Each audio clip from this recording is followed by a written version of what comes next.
चोट अपनन से लागल बा, केकरा केकरा से छुपावल जाओ, आव चुपचाप से दवा लगावल जाओ। गोड़ लागत नहीं हेरा से अभिनंदन वर्गों के अपना कार्यक्रम जना के नाम है कूटा ठोक के। बिहार के राजनीति में अब चोट और दर्द के बात होके लागल, बात दोस्ती और दुश्मनी के होके लागल, बात पुरनका उघारे लागल और नयका बात पर पर्दा पड़े लागल।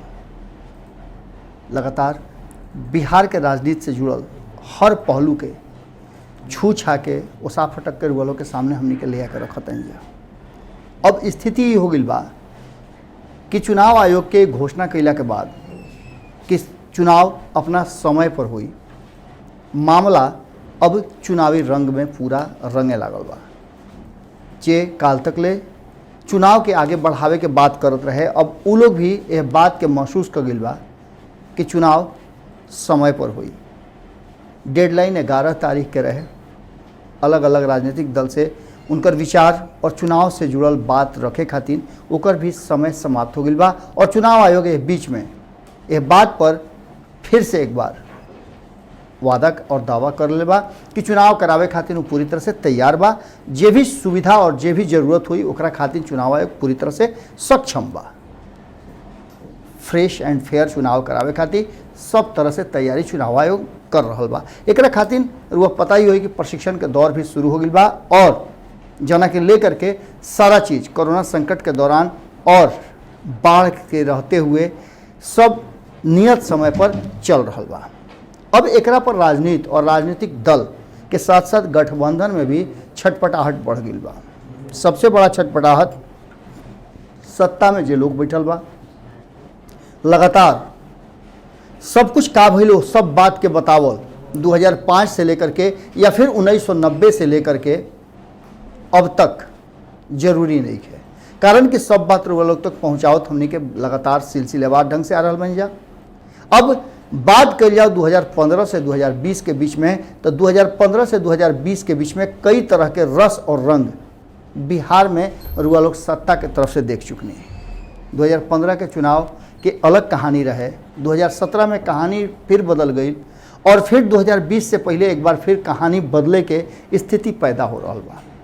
जना एनडीए के एकजुट समझल जात रहा, वो एनडीए के लेकर के चिराग पासवान और एलजेपी के कहना बा कि उनकर गठबंधन बिहार में बीजेपी के साथ बा, ना कि जेडीयू के साथ, नीतीश कुमार के साथ बा। अब रुआ यह बात के अर्थ समझ सकीले।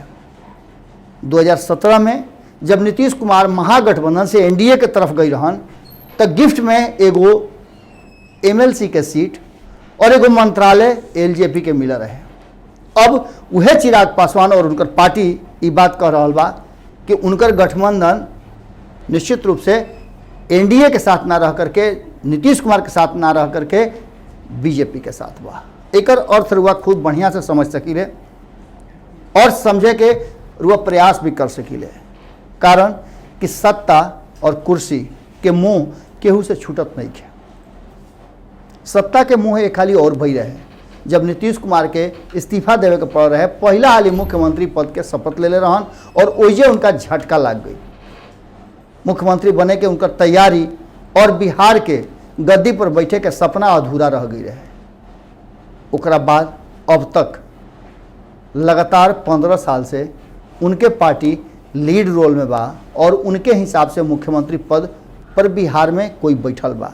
2020 के परिस्थिति धीरे धीरे बदल रहा बा और यह परिस्थिति में मोह के बाद कहल जाओ तो खाली फिर मोह माया में फंस गई बा बीजेपी। कहल तो जा रहा बा कि बीजेपी के प्लान बा जना के पूरी तरह से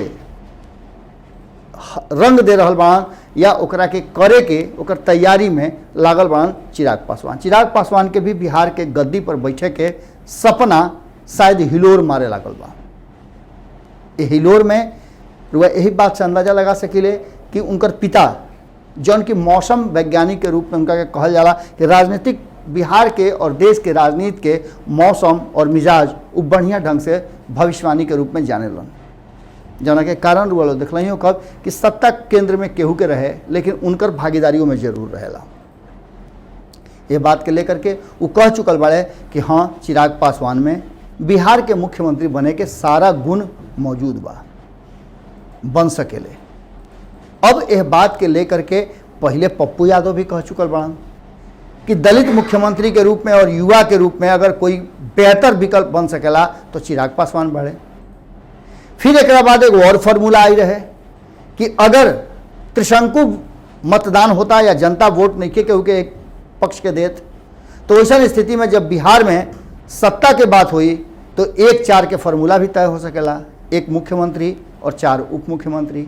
अब ये सब पर हुआ समझ ली कि मुख्यमंत्री के लड़ाई से ज़्यादा महत्वपूर्ण हो गई बा उप मुख्यमंत्री के लड़ाई। और ये लड़ाई कोनो आज के नहीं खे, ये 2005 से लड़ाई चल रहा बा। उप मुख्यमंत्री बने खातिर हमेशा सुशील कुमार मोदी जो नीतीश कुमार के सबसे ज़्यादा धरोहर बाड़े, दीवाल के तरह उनका सामने खड़ा हो जाले, उनकर बात के रखे खातिर वो केहू से लड़ सकेले, चाहे अपन पार्टी होके, चाहे अपना पार्टी के लोग होके, या फिर विरोधी होकस।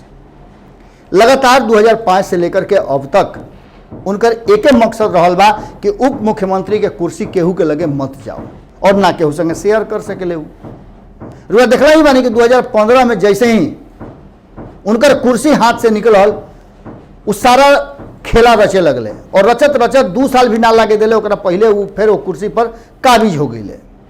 उनका यह बात के चिंता जरा भी नहीं खे कि मुख्यमंत्री के बा, उनका यह बात के चिंता बा कि उप मुख्यमंत्री हमारा छोड़ के कोई ना रह सकेला। अब यह स्थिति में रुआ समझ सकिले कि सत्ता के मुँह एक बार फिर रुआ देख लेनी कि सत्ता के मुँह कैसे पूरा सर चढ़ के बोल रहा बा। आगे अगर जाई तो अभी बिहार में भारतीय जनता पार्टी के तरफ से भले ही यह बात के लगातार कहल जा सके या फिर तंज कसल जात होके भारतीय जनता पार्टी पर कि एगो मुख्यमंत्री के लायक कोई भी नेता तैयार ना कर सकले, ओकरा बावजूद मुख्यमंत्री के अनगिनत चेहरा भारतीय जनता पार्टी में बा, लेकिन वो लोग सब अभी सावधान के मुद्रा में बा। और सावधान में रुआ जानता नहीं कि हिले डोले के भी मनाही होला। पूरी तरह से जो मिलिट्री रूल बा वो भारतीय जनता पार्टी में नीतीश कुमार के साधे खातिर लागल बा। जितना भी नेता रहे हा बोल वचन या बयान देते रहे हा, जिनका के हार्डकोर नेता कहल जाता रहा, जिनका कहल जाता रहा कि भारतीय जनता पार्टी के सबसे मजबूत पिलर बाड़े बकैती में, उस सारा लोग के मुंह पर जबान पर ताला लाग गई बा।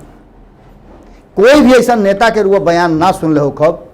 गिरिराज सिंह जोन की सबसे ज़्यादा बयान देवे में प्रखर कहल जाता रहा, उनका के पिछला 3-4 महीना से एक आवाज़ ना सुन ले हो कब, जब से कप्तानी नीतीश कुमार के मिलल। लेकिन कप्तानी नीतीश कुमार के दे के भारतीय जनता पार्टी एनडीए के अंदर में बड़ा विद्रोह छेड़ दिले बा।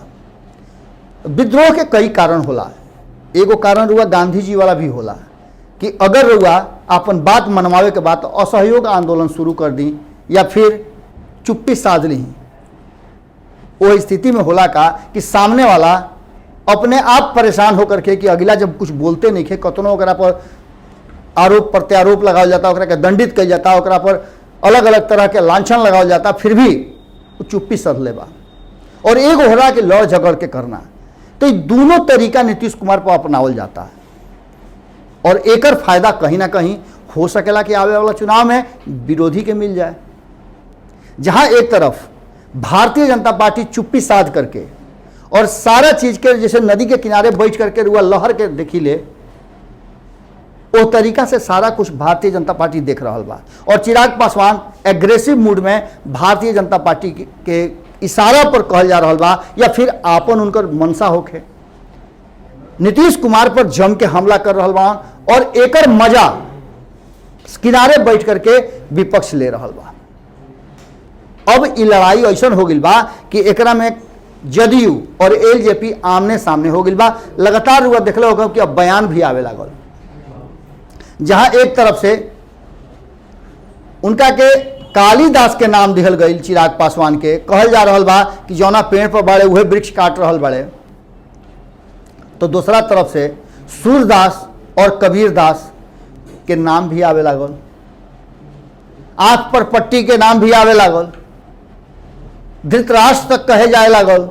एकरा मतलब बा कि अब चुनाव में महाभारत शुरू बा और महाभारत जब घर में होखे लागेला तो निश्चित रूप से वो बड़ा परिवेश में आवेला और बड़ा परिवेश में बड़ा परिदृश्य में जब देखल जाला तो ओकर कोनो ना कोनो परिणाम जरूर निकलेला। ये लड़ाई कौना चीज़ खातिर बा रुआ खुद समझ सकिले। हस्तिनापुर के गद्दी पर के बैठी एकरे खातिर लड़ाई बा और सत्ता के मोह केहू से नहीं के जात। इस सब में कहीं ना कहीं जौन एनडीए के स्थिति बा कमो बेसी स्थिति रुआ अगर आगे बढ़ी तो महागठबंधन में भी बा।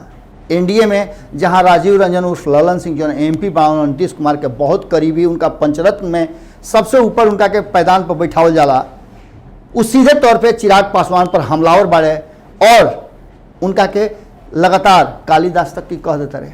दूसरा तरफ अगर देख ली तो राजीव रंजन जो उनकी प्रवक्ता बाड़े उस सीधे तौर पे ये बात कहता रहे कि एक सम्मानित पार्टी के अध्यक्ष होके के नाते चिराग पासवान के अपना वाणी पर संयम रखे के चाहिए और गठबंधन धर्म के पालन करे के चाहिए।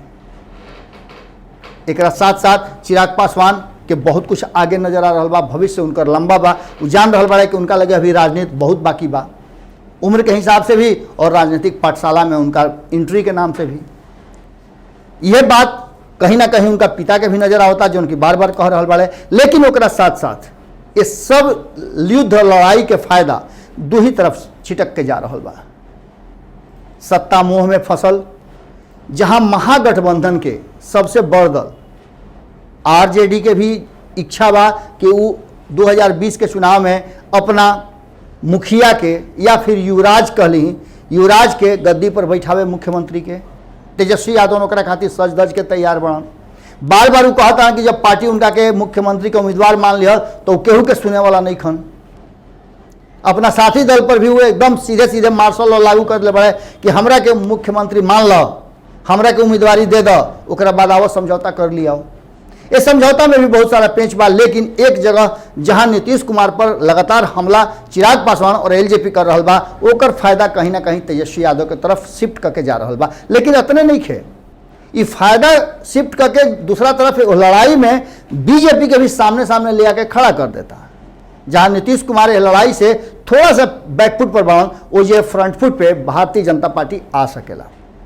और ये लड़ाई अगर यही तरीका से चलत रही तो आने वाला समय में जहां कई गो ऐसा कारण और हेतु दे करके भारतीय जनता पार्टी अपना के बिहार से सीधे कनेक्ट करता, छोटा से छोटा बात और बड़ा से बड़ा बात के लेकर के प्रधानमंत्री यानी कि प्रधान सेवक लगातार बिहार के सेवा के अपन वादा निभा रहा बड़न। बार बार वो बात के प्रचारित भी कर रहा बड़न और दिखावे के प्रयास भी कर रहा बड़न कि बिहार के सेवा खातिर वो प्रधान सेवक बनल बड़े। बिहार के सेवा में प्रधान सेवक से कोई कमी नहीं हो। बिहार के लोग खातिर प्रधान सेवक हर तरह के योजना बना रहा बड़े। जब किसान के बात होता, जब रोजगार के बात होता, जब अलग अलग योजना के बात होता तो सारा योजना में बिहार के सबसे पहला पैदान पर रखा जाता। रुआ देखला हो कब कि जब राम मंदिर के शिलान्यास होके के तैयारी भइल, भूमि पूजन भइल तो वजह सबसे पहले सिया अली तब राम अले, यानी कि वजह भी बिहार आ गई। यानी कि बिहार के हर जगह ले आकर के और एक खड़ा करके भारतीय जनता पार्टी दिखावे का प्रयास करता कि हम तो करते बानी। अब आगे रुआ लगे नहीं पहुंचत तो रुआ सोची कि कहाँ से नहीं पहुंचत। एक पर कई हाली बात अलग अलग राजनीतिक दल के नेता भी कर चुकल बड़े। उपेंद्र कुशवाहा एनडीए मंत्री रहते हुए, केंद्रीय मंत्री रहते हुए, एनडीए में रहते हुए इस बात पर कई हाली आरोपित कर चुकल बड़े नीतीश कुमार के कि केंद्रीय योजना के लागू करे में पिछड़ जाले। वो ना चाहे कि केंद्रीय योजना लागू होकर जो से बिहार के लोग के दिमाग जौन बा और सोच कहीं ना कहीं केंद्र पर चल जाए। वो अपना 7 निश्चय योजना जौन की ध्वस्त हो चुकल बा ओकरा पर वो अझुरा के रखल चाहेले। अब ये सब बात पर घुमा फिरा करके जब इतना बात सामने आ गई तो विपक्ष यह बात अगर कह रहा बा तो निश्चित रूप से नीतीश कुमार खातिर थोड़ा मुश्किल और उनका कुर्सी पर संशय पैदा जरूर होता। अब देखे वाला बात हुई कि जितना लोग के कुर्सी के मोह बा वो अपन अपन तैयारी कौना तरीका से करता रहे। इनमें सबसे बड़ा जो रोल होके वाला बा वो या तो चिराग पासवान के होके वाला बा या फिर तेजस्वी यादव के जो साथी दल बाड़े उनकर होके वाला बा। कहाँ के मजबूत अपन गठबंधन बनाई और अंतिम समय में जब चुनावी रणभेरी और बिगुल फूका जाई तौना घड़ी के कैसे अपना के जनता के सामने एकजुटता और मजबूती के साथ लेके आई, कितना भरोसा दिवा सकी, ये बात बड़ी महत्वपूर्ण हुई। ये बात के लेकर के जौन मनसा बा वो मनसा के पूरा करे खातिर त्याग और तपस्या दोनों करे के पड़ी। जहां एक तरफ नीतीश कुमार एक बार फिर से मुख्यमंत्री बने के होड़ में अपना के सबसे ज़्यादा मजबूत दावेदार मानता रहे, ओइजे तेजस्वी यादव अपना के उनको से प्रबल दावेदार मानता रहे और उनका लगे एक प्लस पॉइंट ये दिखावता रहे कि हमरा में युवा बानी और स्पार्क ज़्यादा बा, हमरा संगे युवा के टोली बहुत ज़्यादा बड़ा बा। और दूसरा तरफ भारतीय जनता पार्टी चिराग पासवान के रूप में एक युवा के आगे बढ़ावे तो कोई बड़ा बात ना हुई। नीतीश कुमार खातिर लाख सोच होखे, लेकिन कप्तान बनला के बाद उनका खातिर सबसे मुश्किल घड़ी बा एक टीम के एकजुट करना, और एकजुट कैला के बावजूद उनका खुद से धुआंधार बल्लेबाजी, बॉलिंग, बैटिंग और फील्डिंग ऑलराउंडर प्रदर्शन करे के पड़ी, कारण कि उनका क्रिकेटर से नाता पड़ गई बा। और तेजस्वी यादव क्रिकेट तो पहले ही से खेलत रहे हैं। अब देखे वाला बात हुई कि क्रिकेटर और कोच में के आगे निकलत रुए, कारण कि फील्ड पर अब उतरे के समय आ गई बा और ये मजबूत दावेदारी केकर होता। जुड़ल रही सब भारत लाइव के साथ, खबर और विश्लेषण लगातार एजा होत रहेला। ऐसे अपना यह चैनल के सब्सक्राइब करवाई, अपना हित नाता गोतिया पटदार जे भी रुआ से जुड़ल बा, कारण कि नीमन और सबसे पहला बात बिहार से जुड़ल, बिहार के राजनीति से जुड़ल, रउआ सबसे जुड़ल यही ठेहा पर भेटाई। फिर भेंट हुई, गोड़ लागत। बढ़ाएं अपना कदम सक्सेस की ओर शिखर करियर इंस्टीट्यूट के साथ। शिखर करियर इंस्टीट्यूट पूर्वी भारत में एकमात्र कोचिंग संस्थान जो एक्सक्लूसिवली है मेडिकल एंट्रेंस एग्जाम के लिए।